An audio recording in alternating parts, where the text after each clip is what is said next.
구원은 여호와께로. 여러분 은혜로운 찬양 잘 들으셨죠? 서로 인사 한번 나눠볼까요? 서로 사랑합니다 한번 우리 옆 사람에게 활짝 웃으시면서 하트를 좀 많이 좀 날려보내주세요. 네, 7월 한 달 동안 정말 수고하셨습니다. 여러분 7월 참 올해는 여름이 일찍 왔잖아요. 무더위 속에서 또 비 속에서도 잘 건강하게, 무엇보다 제일 감사한 것은 건강하게 우리 모두가 다 예배 드릴 수 있고 지켜주신 그 은혜에 진심으로 감사드리며, 또 여러분들의 사랑과, 교회는 여러분들의 그 사랑과 은혜 속에서 이렇게 든든하게 세계 열방을 향해서 복음이 전파되고 있음에 하나님께 영광과 감사를 드립니다. 또 8월은 정말 불볕더위가 온다 하지만요, 여러 가지 또 예측하지 못할 일들이 우리를 마음을 무겁게 할 수도 있겠지만, 구원은 누구? 여호와께. 구원은 여호와께. 우리는 언약의 백성입니다. 하나님의 언약하신 평강과 생명을 주신 그 약속을 주신 그 언약의 백성들이기 때문에 주님 안에서 예배하며 말씀을 들으며 또 8월을 승리하시기를 주의 이름으로 축원합니다. 그리고 또 여러분들이 구하는 것들이 이 8월에 응답될 줄 믿습니다. 지금 응답이 이루어져 가고 있고 또 받은 것도 있고 또 이루어가는 것도 있는데, 이 8월에 교회적으로나 여러분 각자의 사역이나 모든 면에서 이 8월 달에 모두 함께 응답의 주렁주렁 맺어지고 열리는 역사가 일어나시기를 확신하면서 축복합니다. 아멘. 오늘은 저번 주에는 예수님의 그 순종에 대해서 말씀을 전했습니다. 예수님께서 이제 재림하실 때가 가까워 오고 있습니다. 그럼 우리 예수님의 순종은 어떤 순종이었죠? 내가 하늘에서 내려온 것은 내 뜻을 행하려 함이 아니랬습니다. 나를 보내신 이의 그 뜻을 행하려 함이니라. 나를 보내신 이의 뜻은 잃어버린 내가 하나도 잃어버리지, 내가 잃어버린 자 중에서 하나도 잃어버리지 아니하고 마지막 날까지 다시 살리는 것이다 그랬습니다. 우리는 어느 때보다도 누구의 순종을 배워야 하느냐? 예수 그리스도의 순종을 배워야 하고 닮아가야 될 줄 믿습니다. 아멘. 그러면 우리 아버지께서 저와 여러분에게 크나큰 은혜와 사랑과 축복을 주실 줄 믿습니다. 들어가도 복을 받고 나가도 복을 받고 내 떡반죽 그러지 마르지 아니하며 내 손으로 거둔 모든 것들이 거두어드리는 이러한 복을 받기 위해서는 예수님의 순종을 어느 때보다 요구하고 있습니다. 아멘. 우리 모두가 오늘은 그 하나님의 은혜, 내 말을 들어라, 셰마 들어라 했죠. 이스라엘아 들어라, 나의 백성아 들어라, 내 말을 들어야 산다는데, 그것은 전적인 하나님의 은혜입니다. 우리에게 드러나는 것은 뭐죠? 우리에게 주시고자 하시는 이 메시지는 많은 하늘의 권세와 이 땅의 모든 것으로 충만하여서 다스리고 정복하면서 문제와 사건을 해결해 나갈 수 있는 키가 누구에게 있다? 하나님께 있다는 것입니다. 그러므로 그 하나님의 은혜를 너희가 먼저 알아야 젖어들어야 된다. 우리 시대는 날마다 은혜 안에 젖어들어야 합니다. 날마다, 매 순간순간마다 세상은 악하고 악합니다. 이 세상이 악하기 때문에 하나님의 은혜 안에 거하지 아니한다면 우리는 살아갈 수가 없습니다. 날마다 순간순간마다 은혜 안에 푹 잠겨서 살아야 할 때입니다. 오늘 본문 이사야 55장 1절에 보면 오라 너희 모든 목마른 자들아 물로 나오라 돈 없는 자들아 너희는 나와서 사먹되 돈 없이 값 없이 와서 포도주와 젖을 사라 라고 기록되어 있습니다. 여러분 목마른 자, 돈 없는 자 그런 자들이 어떻게 살아가고 있습니까? 목마른 자와 돈 없는 자들이 어떻게 살아가고 있습니까? 이들은 자기 주도적으로 살지 못하고 어디엔가 매여 살아갑니다. 목마르고 돈 없는 자, 가난한 자 어딘가 자기 주도적으로 살지 못하고 늘 어디엔가 매여 살아가고 있습니다. 뭔가에 늘 사로잡혀 살아갑니다. 이들은 떠밀려 살아갑니다. 자유를 잃었습니다. 인간에게 가장 큰 축복은 뭐라고 생각하세요? 자유입니다. 내게 자유. 그런데 본문에 언급되고 있는 목마른 자, 돈 없는 자는 자유를 잃었습니다. 자신이 살고 싶은 대로 살지 못합니다. 오늘날에도 정신적 포로가 굉장히 많습니다. 이 정신이 아픈 사람이 너무 많아요. 요즘에 포로된 삶은 정신적으로 속박된 삶입니다. 무엇인가 늘 붙들려서 살아갑니다. 차라리 육체적으로 속박된 것이 낫습니다. 정신적 포로의 정세는 어떻게 나타나느냐? 집착으로 나타납니다. 그래서 집착은 어떤 것에 마음을 빼앗긴 상태입니다. 그래서 자신이 원하는 것을 이루지 못하면 잠을 이루지 못합니다. 내가 그걸 이루지 못하면 잠을 이루지 못합니다. 그것이 집착하고 있기 때문입니다. 오늘날 돈과 명예, 권력에 집착하는 사람이 많습니다. 인기에 집착하는 사람도 많습니다. 집착은 현대인에게서 많이 나타나는 정세입니다. 이것은 일종의 질병이기도 합니다. 오늘날 이런 현상이 많이 나타나고 있지 않습니까? 집착이 강한 시대입니다. 그래서 집착은 한마디로 말해서 노예적 삶이라고 말할 수 있습니다. 여러분, 노예 같아. 저 사람 왜 저러지? 뭔가 막 붙잡혀 있어요. 그렇습니다. 집착하고 있기 때문입니다. 감정에 포로가 된 사람입니다. 그래서 오늘날 감정에 포로된 사람이 많습니다. 어떤 사람은 미움이라는 이 감정에 사로잡혔고요. 미움이라는 감정에 사로잡히면은 미움이라는 이 감정에 늘 매여서 삽니다. 빠져나오기 굉장히 힘듭니다. 미움이 점점 커져서 어떤 결과가 뭡니까? 살인하기도 합니다. 요한일서 3장 15절에 보면은 이렇게 기록되어 있습니다. 그 형제를 미워하는 자마다 살인하는 자니 살인하는 자마다 영생이 그 속에 거하지 아니하는 것을 너희가 아는 바라 라고 기록되어 있습니다. 형제를 미워하는 자마다 뭐라 살인하는 자다 라고 했습니다. 과거에 포로된 사람이 너무 많습니다. 이전에 좋지 않던 경험에서 빠져나오지 못한 사람 또한 많습니다. 과거의 아픈 이 경험은 깊은 골짜기와 같습니다. 골짜기는 아주 어둡습니다. 그러므로 감추어져 있지만 어둡습니다. 과거의 그 아픈 경험, 이 경험에서 빠져나오지 못하면 삶의 어두운 그림자가 되어지게 됩니다. 그런 사람은 낯빛이 늘 우중충합니다. 빠져나오지 못합니다. 과거의 상처는 반드시 치유해야 합니다. 과거에 좋지 않던 경험 자체보다 무서운 것은 과거에 좋지 않는 경험에서 비롯된 상처입니다. 살다 보면 아픈 경험을 하게 됩니다. 누구나 아픈 경험을 하게 됩니다. 문제는 그것을 그대로 두고 지나가려 하는 것입니다. 그러나 그것은 절대로 여러분 간단하지 않습니다. 그냥 그대로 덮어놓고 가려고 하는 것들, 이건 간단하지 않습니다. 그게 문제가 생깁니다. 과거의 상처에 매어 살아가는 사람이 많습니다. 과거의 노예가 되어 있습니다. 과거의 경험은 현재의 삶에 계속적으로 영향을 끼치기 때문입니다. 상처를 치유하고 극복하려면 성령의 삶을 살게 됩니다. 여러분, 상처는 치유해야지 성령은 삶을 삽니다. 그러나 상처를 극복하지 못하면 과거의 그 삶이 연장선상입니다. 그래서 과거의 순간으로 돌아갑니다. 과거의 경험에 매여 있으면 과거의 포로가 됩니다. 이런 상처를 가리켜서 우리는 터진 웅덩이라고 말합니다.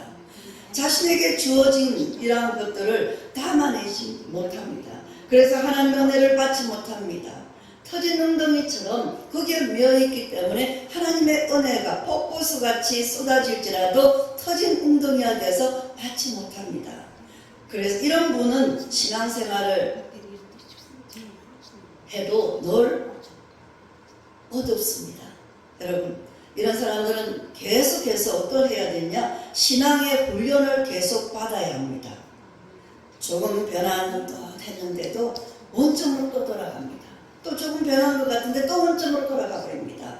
그 과거의 상처를 극복하지 못했기 때문입니다. 여러분, 이사야 61장 1절에 보면 이렇게 기록되어 있습니다. 주 여호와 영이 내게 내리셨으니 이는 여호와께서 내게 기름을 부어사 가난한 자에게 아름다운 소식을 전하게 하려 하심이라. 나를 보내사 마음이 상한 자를 고치며 포로된 자에게 자유를, 갇힌 자에게 노임을 선포하며 라고 기록되어 있습니다. 많은 사람들이 마음이 상한 상태로 있습니다. 포로되어 살아갑니다. 갇힌 자로 살아갑니다. 그러나 성령께서 임하시면 매어있는 것으로부터 자유하게 하십니다. 아멘. 그래서 이 시간 성령을 받으십시오. 성령으로 충만하십시오. 마음이 상한 자를 고치시고 포로된 자에게 자유를 주시고 갇힌 자를 노임을 받게 하는 것이 성령을 충만하게 받아야 합니다. 아멘. 사랑하는 여러분, 여러분은 무엇에 매여 있습니까? 이 시간 나는 아무것도 매여 있지 않다라고 말씀하실 분 계십니까? 라고 어디엔가 매여 있습니다. 풀리는 이 시간 여러분에게 풀리는 역사가 일어나기를 선포합니다. 아멘. 과거의 상처가 치유되는 역사를 경험하시기를 바랍니다. 아멘. 과거의 상처는 반드시 치유되어야 합니다. 예수님께서 이 땅에 오신 목적이 무엇입니까? 포로된 자에게 자유를 선포하시기 위해서, 갇힌 자에게 노임을 선포하기 위해서입니다. 우리가 믿음을 가짐으로 누리는 최고의 특권은 자유입니다. 우리는 믿음을 가짐으로 묶여있는 것, 매여있는 것, 또한 집착하는 것으로부터 자유하게 되었습니다. 이것이 십자가의 복음의 능력입니다. 그리스도인이 누리는 최고의 축복은 자유입니다. 자유입니다. 모든 것을 가지고 있다 할지라도 자유가 없다면 불행합니다. 삶이 묶여 있습니까? 여러분의 삶이 지금 답답합니까? 뭔가에 묶여 있습니까? 집착하는 것이 있습니까? 하나님의 자녀답게 살지 못하게 만드는 그 무엇이 있습니까? 오늘 선포되는 이 말씀을 통하여서 성령의 그 은혜로 모든 것이 해결되고 영원히 자유를 얻는 기쁨이 있기를 주의 이름으로 축원합니다. 아멘. 요한복음 8장 32절에 보면 예수님께서는 진리를 알지니 진리가 너희를 자유케 하리라 라고 말씀하셨습니다. 우리에게 진리가 주어지면, 저와 여러분에게 진리가 주어지고 그 진리를 알면 모든 것으로부터 자유합니다. 그렇습니다. 내가 거리에서 잠을 잘지라도, 내게 때거리가 없을지라도 내게 진리를 알면, 진리를 똑바로 하면은 그 무엇과도 바꿀 수가 없습니다. 아무것도 소용이 없습니다. 과거의 상태로부터 모든 것으로부터 자유로워집니다. 우리를 구속하는 것, 억압하는 것으로부터 자유로워집니다. 그 어떤 것도 우리를 구속할 수 없습니다. 완전한 자유를 누립니다. 이것이 가장 큰 축복입니다. 아멘. 매여서 한번 있어보세요. 저도 며칠 동안 어떤 생각에 매여서 한 주를 참 어렵게 살았습니다. 그런데 금요일, 토요일 모든 것이 풀리니까, 자유가 임하니까 어제는 뭔가 기뻐요. 너무 기쁜 거예요. 어제 그냥 우리 강도사님과 그런 얘기했잖아. 왠지 오늘 너무 기뻐요 그랬잖아. 나는 기뻐요. 정말 기뻐요. 주 예수 사랑 안에서. 정말 기쁜 거예요. 한 주 동안 뭔가 매여서 낑낑거리면서 기도했어요. 근데 금요일부터 자유가 임하니까 너무나 기쁜 거예요. 나를 구속할 자가 아무도 없다는 것입니다. 구원은 여호와께로부터. 아멘. 구원은 여호와께로. 나를 구하실 분은 여호와 하나님이시라는 것입니다. 자유는 최고의 선물입니다. 복음은 우리를 자유롭게 합니다. 진리는 우리 안에 묶여있는 것을 풀어주는 자유를 말합니다. 억압으로부터 우리를 자유롭게 합니다. 그래서 진리가 너희를 자유케 하니, 예수님께서 뭐라고? 너희는 먼저 진리를 알지니, 먼저 진리를 알라 했어요. 진리를 알지니 진리가 너희를 자유케 하리라. 다시 말하면 진리를 알아야 너희가 행복하다라는 것입니다. 진리를 알아야 너희가 행복하다. 이 말씀을 통해서 하나님의 은혜를 경험하고 훈련을 받으면서 우리답게 하나님의 백성답게 살아가시기를 주님으로 부탁합니다. 과거에 우리답게 살지 못하게 하는 과거의 상처, 과거의 그 상처와 재성, 우리 안에 있는 좋지 않는 감정을 극복하시기를 축원합니다. 우리를 불편하게 만드는 것이 무엇입니까? 힘들게 하는 것이 무엇입니까? 복음은 우리를 어떤 것에도 매이지 않게 합니다. 예수 안에서 나 자유했네. 예수 안에서 나 자유했고 예수 안에서 나 사랑하노라. 이게 바로 복음의 능력을 경험한 사람들의 고백입니다. 아멘. 복음의 능력을 경험하여서 진정한 자유인이 되시기를 바랍니다. 본문 이사야 55장 2절에 보면 너희가 어찌하여 양식 아닌 것을 위하여 은을 달아주며 배부르게 하지 못할 것을 위하여 수고하느냐라고 기록되어 있습니다. 여러분, 사람은 영혼을 가지고 있습니다. 돈이나 권력 등 세상적인 것으로는 우리의 영혼을 채울 수가 없습니다. 하나님께서는 인간을 그렇게 만드셨습니다.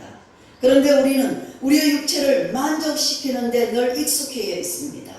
뭔가를 얻으면 자유할 것 같고 늘 나의 육체를 만족시키려고 하고 익숙합니다. 우리는 육체의 욕구에 쉽게 무릎을 꿇습니다. 그래서 육체의 욕구에 빨리 반응하고 빨리 순종합니다.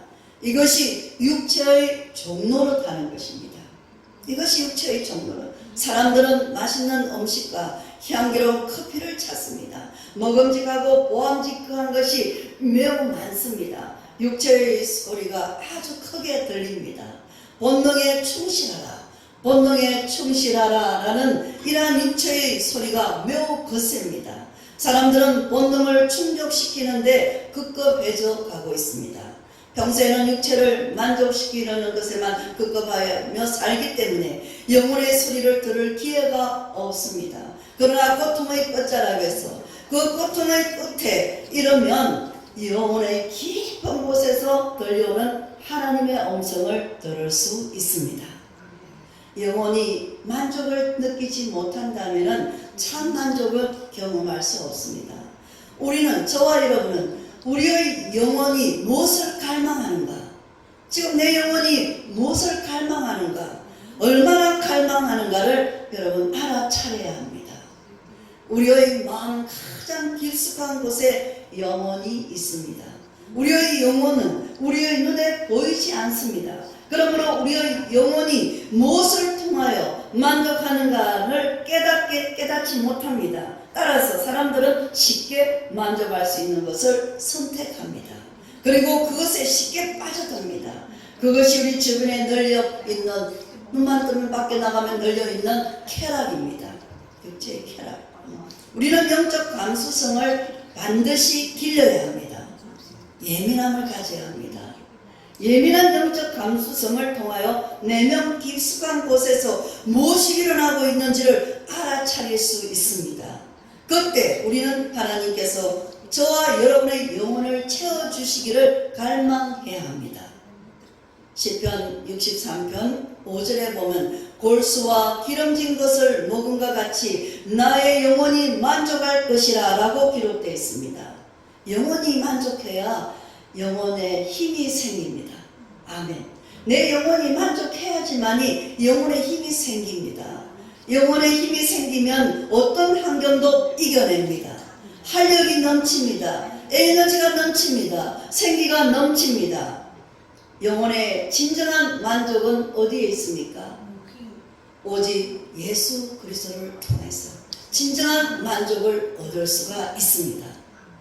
맞으시면 아멘. 아멘. 아멘. 본문 이사야 55장 1절에 너희 모든 목마른 자들아 물로 나오라. 돈 없는 자도 오라. 너희는 와서 사 먹되 돈 없이 값 없이 와서 포도주와 젖을 사라. 라는 이 말씀은 참된 영혼의 만족에 대하여 하나님의 초대합니다. 하나님께서 여러분 참된 만족은 어디에 있는지 여러분 오늘 이사야 55장 1절로 저와 여러분의 영혼을 주님께서 초대하고 계십니다. 이 초대에 아멘 할렐루야로 응답하시기를 바랍니다. 하나님만 응답하는 것이 아니라 우리도 하나님께 응답해야 합니다. 아멘. 옆 사람이 깜짝 놀래도 다 같이 아멘 한번 해볼까? 시작. 아멘. 할렐루야. 하나님만이 저와 여러분의 목마름을 채울 수 있습니다. 하나님만이 우리가 기대하는 것을 완벽하게 해결해 줄 수가 있습니다.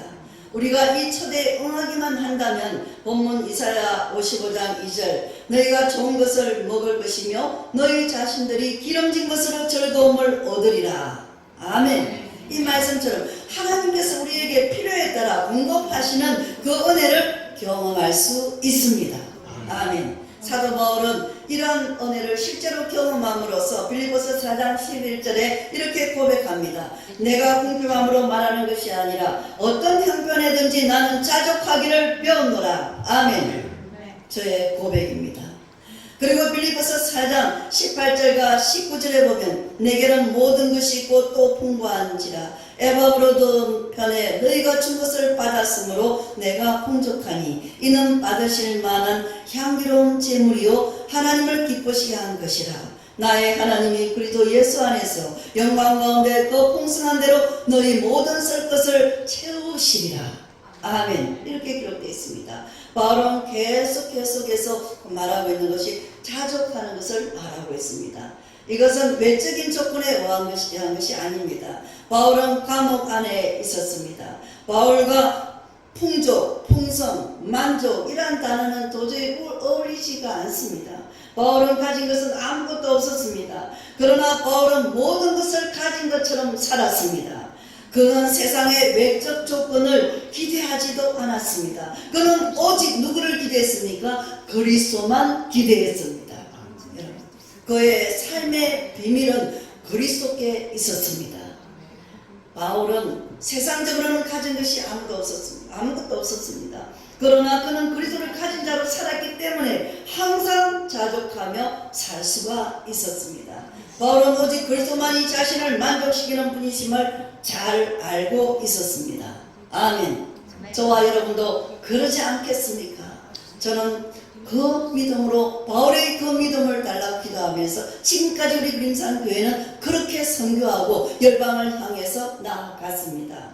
사도 바울이 빌립보서 3장 8절에서 내가 그를 위하여 모든 것을 잃어버리고 배설물로 여김은 그리스도를 얻고 라고 기록되어 고백하고 있습니다. 바로 그 비밀을 알았기 때문입니다. 예수 그리스도 안에 모든 비밀이 감추어져 있습니다. 예수 안에 보화가 있습니다. 예수 안에 여러분의 모든 삶의 문제 해결 키가 들어 있습니다. 아멘. 그리스도를 얻는 것으로 그의 모든 문제가 해결되었습니다. 더 이상 갈등을 느끼지 않았습니다. 목마름이 해결되었습니다. 기대할 것도 없었습니다. 기쁨을 줄 수 있는 것은 세상에 없다고 생각했습니다. 맞습니다. 우리는 영원한 기쁨은 예수 안에 있습니다. 예수 안에서만 있습니다. 이것은 그의 지식으로 안 것도 아닙니다. 지식이 풍부해서 안 것도 아닙니다. 그는 이것을 실제로 상중에서 경험했습니다. 그리스도를 교리적으로 이해하는 것으로는 부족합니다. 아무리 성경 공부를 많이 하고 박사학위를 몇 개 가지고 있다 해도 교리적으로 아는 것으로 부족합니다. 여러분 그리스도를 경험해야 합니다. 아멘. 내 삶에서 그리스도를 경험해야 합니다. 많은 사람들이 예수를 믿는다, 믿습니다라고 고백합니다. 그런데 그리스도를 온전히 경험하지 못한 사람이 너무 많습니다. 모두가 그리스도 바깥에 있는 사람들입니다. 여러분, 그리스도 안에 있어야 합니다. 그리스도 안에 거하자. 다 같이 시작. 그리스도 안에 거하자. 아멘. 그리스도 안에 있다는 것은 무엇을 의미할까요? 내가 그리스도 안에 있다는 것은 과연 무엇을 의미할까요? 그리스도를 깊이 알아가는 것입니다. 삶의 일상에서 이런 문제 저런 문제 모든 삶의 일상에서 우리가 예수님을 깊이 경험하는 것입니다. 내 삶의 모든 영역에서 예수님이 터치하는 것입니다. 그것을 경험하는 것이 예수 안에 살아가는 것입니다. 아멘. 마태복음 26장에서는 예수님께서 떡을 가시다 축복하시고 떼어 제자들에게 주시며 받아 먹으라, 이것은 내 몸이니라 라고 말씀하셨습니다. 그리고 예수님께서는 잔을 가지사 감사 기도하시고 제자들에게 주시면서 너희가 다 이것을 마시라, 이것은 제 삶을 얻게 하려고 많은 사람을 위하여 흘리신 바 나의 피 곧 언약의 피니라 라고 말씀하셨습니다. 이와 같이 저와 여러분은 그리스도와 더불어 먹고 마셔야 합니다. 아멘. 우리는 이 세상의 것들로 만족할 수가 없습니다. 진정한 만족은 그리스도 안에서 주어집니다. 그리스도를 우리 안에 모시면 우리에게 완전한 만족을 주십니다. 그리스도는 우리의 목자 되시기 때문입니다. 그리스도와 비교할 수 있는 대상은 없습니다. 그리스도는 나의 구속자. 그리스도는 이 세상 어떤 것과도 비교할 수 없고 비교당할 수도 없는 분이십니다. 성삼위 하나님이십니다. 완전하신 분이십니다. 만유보다 크십니다. 그리스도는 영원토록 영원에서 영원토록 우리를 만족하게 하십니다. 아멘. 우리가 잘 아는 시편 23편 1절에 보면 여호와는 나의 목자시니 내게 부족함이 없으리로다. 믿으십니까? 여호와는 나의 목자시니 내게 부족함이 없으리로다 라고 기록되어 있습니다. 다윗은 자신이 이스라엘의 왕이기 때문에 부족함이 없다고 하지 않았습니다. 내가 이스라엘의 왕이라서 부족함이 없다고 말하지 않았습니다. 백성으로서부터 존경을 받았기 때문에, 내가 인기가 많기 때문에 내가 부족함이 없다고 말하지 않았습니다. 다윗은 여호와가 나의 목자이기 때문에 부족함이 없다고 고백했습니다. 아멘. 여러분, 신약의 바울이 고백한 것과 그 구약의 다윗이 고백한 것은 동일합니다. 저와 여러분의 고백이 이러한 고백이 되시지 않겠습니까? 하나님 때문에 부족함이 없고 하나님 때문에 내 삶의 만족을 누립니다 라고 고백할 수 있는 저와 여러분이 되시기를 부탁합니다. 아멘. 시편 16편 1절 11절에 보면 주께서 생명의 길을 내게 보이시리니 주의 앞에는 충만한 기쁨이 있고 주의 오른쪽에는 영원한 즐거움이 있나이다 라고 기록되어 있습니다. 여러분, 하나님보다 더 크고 풍성한 은혜를 가지신 분은 없습니다. 하나님께서는 최고의 즐거움과 행복을 우리에게 주십니다. 우리는 우리의 마음을 하나님께 보여드려야 합니다. 아멘. 그것이 믿음입니다. 내 마음을 하나님께 보여드려야 합니다. 하나님만 자꾸 보여주세요, 들려주세요 하지 말고 내 마음 또한 하나님께 보여드려야 합니다. 아멘. 다른 것으로 우리의 마음을 채우려고 해서는 안 됩니다. 사랑하는 성도 여러분, 그리스도께서 이 땅에 오셨으므로 오직 그리스도를 통해서만 진정한 만족을 경험할 수 있습니다. 이것을 깊이 깨닫고 이것을 체험할 때 여러분의 인생이 달라집니다. 아멘. 삶이 달라집니다. 사도 바울은 빌립보서 3장 7절과 8절에서 이렇게 고백했습니다. 무엇인지 내게 유익하던 것을 내가 그리스도를 위하여 다 해로 여길 뿐더러 또한 모든 것을 해로 여기면 내 주 그리스도 예수를 아는 지식이 가장 고상하기 때문이라. 아멘. 이렇게 고백했습니다. 저와 여러분도 이런 고백을 하지 않겠습니까? 이런 고백을 하시기를 축원합니다. 아멘. 세상에는 중요한 것도 많고 또한 붙들 것도 물론 많습니다. 그러나 가장 중요한 것은 우리의 영혼입니다. 영혼의 때를 알아야 하는 것입니다. 내 영혼이 지금 어디를 가고 있는지, 무엇을 향해서 걷고 있는지, 무엇을 갈망하는지 내 영혼을 알아야 해요. 내 영혼을 준비해야 되는 것입니다. 우리의 영혼은 오직 그리스도 안에 있음으로 만족을 누리기 때문입니다. 이 진리를 확실히 붙잡으시기를 부탁합니다. 우리가 그리스도를 우리의 주인으로 온전히 모셔드릴 때 우리는 그리스도 안에서 진정한 만족과 평화를 누립니다. 우리를 속박하고 있는 것으로도 자유를 얻습니다. 어제 우리 화장실 공사를 하시던 분이 그 공사를 들어가서 캄캄한 불 속에서 천정에 2시간을 갇혀서 있는데 어떻게 고쳐야 되나 찾고 배선을 막 찾는데 너무 덥잖아요. 땀이 흠뻑 젖어 있는데 목사님께서 문자가 오셨는데 샬롬 이 한마디에 용기를 얻었다는 거예요. 평화가 오더라는 거예요. 그래서 다시 한번 정신을 차리고 찾았더니 본선을 찾아냈다 그러시는 거예요. 목사님 샬롬이 뭡니까? 하여튼 샬롬 하는데 그 소리에 용기가 나더라고요. 샬롬이 평강입니다. 어떻게 해야 되지? 자, 듣기는 듣고 숨은 차고 나와서 하는 말이 아무것도 안 보인다 그러더라고요. 깜깜한 데서 그것만 보고 있었더니 2시간 넘게 그랬는데 목사님이 샬롬 하는 문자가 자기는 샬롬이 뭔지도 몰라요. 그랬는데 교회를 안 다니는데 그런데 그 말이 가슴으로 와닿으면서 평화가 임하더라는 거예요. 편안해지면서 그때부터 힘이 생기더라는 것입니다. 여러분 샬롬 이것이 평화가 임하면은 영혼의 만족이 임하면 무엇이든지 할 수 있습니다. 아멘. 할 수 없다가 할 수 있다로 변화됩니다. 주 예수 그리스도 안에서만 가능합니다. 우리 그리스도를 우리의 주인으로 온전히 모실 때 우리는 그리스도 안에서 진정한 만족을 누립니다. 저와 여러분을 속박하고 있는 거무에서도 자유를 얻습니다. 어떤 것에도 매이지 말고 매우 살아가시기를 주의 이름으로 간절히 부탁합니다. 진정한 자유인이 되시기를 바랍니다. 우리 영성사관학교 처음 가서 딱 서로 끌어놓던 게 말씀이 뭡니까? 너희가 먼저 진리를 알지니 진리가 너희를 자유케 하리라.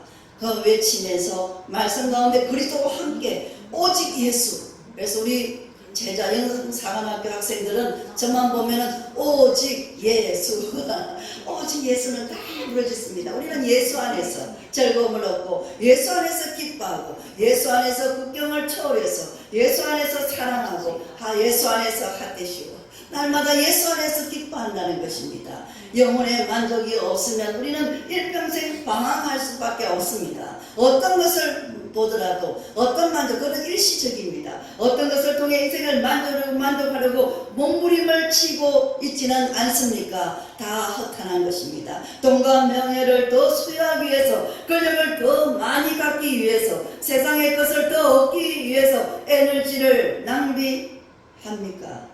얼마나 어리석은 모습입니까? 어리석은 모습입니다. 우리가 하나님으로 인해 만족을 누릴 때 우리는 세상을 더 이상 좇지 않고 살아갈 수 있습니다. 어떤 것에도 매이지 않고 오직 하나님을 찬양하며 살아가는 복된 인생이 될 것입니다.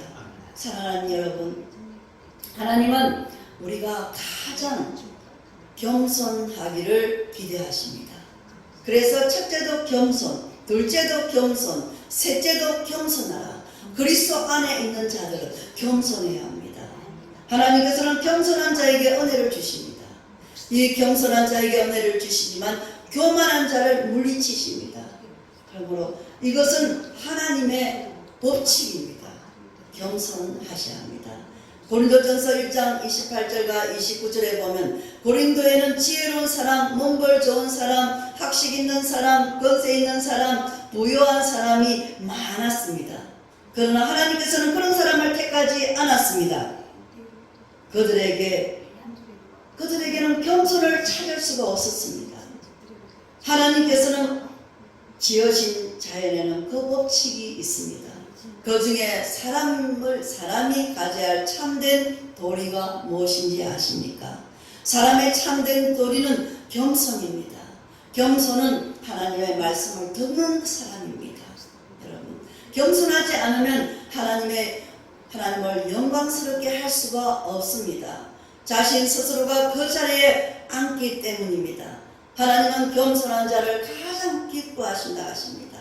그러한 자를 찾아 그의 자녀 삼으십니다. 그리고 은혜를 베풀어 주십니다. 그리고 하나님은 연약한 자를 부르십니다. 약한 자를 부르십니다. 연약한 자를 부르십니다. 약한 자는 오직 하나님을 의지하기 때문입니다. 다윗이 골리앗보다 강했다면 하나님을 절대로 의지하지 않았을 것입니다. 다윗은 왜소한 어린 소년이었고 골리앗은 강한 장수이니 하나님만 의지하고 나간 것입니다. 그래서 하나님이 도와주셨습니다. 하나님께서는 의지하는 자를 좋아합니다. 의지하고 주님만을 의지하고 날마다 매 순간순간 주님을 붙들고 의지하는 자를 하나님은 좋아하십니다. 요셉도 다니엘도 다윗도 히스기야 왕도 하나님을 의지하여서 은혜를 받은 믿음의 사람들이 되었습니다. 하나님께서는 지혜가 있고 능력이 있어도 나는 보잘것없는 사람입니다. 주여, 나는 보잘것없는 사람입니다. 하나님의 은혜 아니면 나는 한순간도 버틸 수가 없습니다 라고 고백하는 사람을 쓰십니다. 분명히 아셔야 합니다. 우리가 하나님을 더 의지하고 우리에게 구원의 길을 열어주신 그 예수님을 더욱 사랑하고 모두가 연합하여 세운 이러한 교회와 선한 종들의 사역을 잘 도울 때 이루 말할 수 없는 주님의 위로와 은혜를 받을 수 있습니다. 우리를 사랑하시는 하나님의 사랑을 마음 깊이 간직하고 십자가를 자랑하고 살아갈 때 하나님은 하나님의 은혜를 알고 살아가는 저와 여러분을 더욱더 귀히 여기시고 우리가 알지 못하는 크고 놀라운 비밀과 기적과 비밀을 알게 해주실 것입니다. 아멘. 사랑하는 여러분, 부탁합니다. 하나님은 저와 여러분과 그림산 교회와 몽골 영성 리더십 아카데미와 또한 제주도 사역에 있어서 하나님께서는 기대하는 것이 있습니다. 저와 여러분에게 기대하는 것이 있습니다. 하나님께서 복 주시고 그 복을 영원토록 누리기를 기대하고 계십니다. 그러므로 우리는 모두 그러한 은혜의 삶을 살아서 하나한 구원의 길로 함께 가는 믿음의 동역자, 서로 도와주고 연합하여 세운 몸된 교회를 돌아보고 돌보며 종들을 사역을 돌보면 이러한 삶을 살아갈 때 하나님은 말할 수 없는 주님의 위로부터 은혜와 위로와 축복이 함께 하실 줄 믿습니다. 모두 그러한 은혜의 삶을 살아가시기를 주의 이름으로 간절히 축원드립니다. 아멘. 아버지 하나님 감사합니다. 하나님의 은혜, 말할 수 없는, 청량할 수 없는 그 은혜, 그 사랑을 우리가 어찌 다 갚겠습니까? 아버지여, 너희